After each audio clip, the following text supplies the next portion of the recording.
A day in my life as a young hardworking na pango. Hello, it's me Honey again po. Parang habang tumatagal, mas lalo kitang minamahal. Hoy, Char! Unang bungad ba naman? Habang tumatagal, nawawala na yung paos ko at ito, iniisip na naman kita. Hoy, Char! Naalala ko wala nga pala akong isip, Char.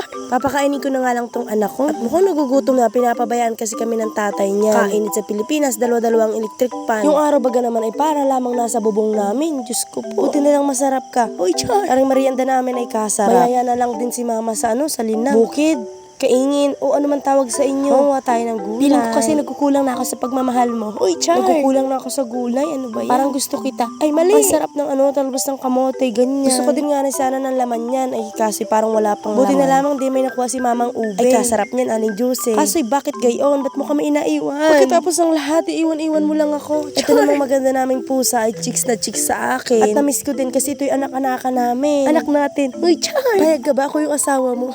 Char! Gustahin niyo naman si Panisha ko. Ang perfect talaga niya. Pero mas perfect kung magiging tayo talaga. Uy, Char! Malapit na maging tayo. Uy, joke lang. Malapit na maging okay yung boses ko. At mag-uumpisa na naman ang nakakarinding boses. Yung sa atin, kailan mauumpisan? Uy, Char! Ari ang aming ulam, ang palaya. Parang ang hirap mong palayain, Char. Kapag di ka na masaya, palayain mo na.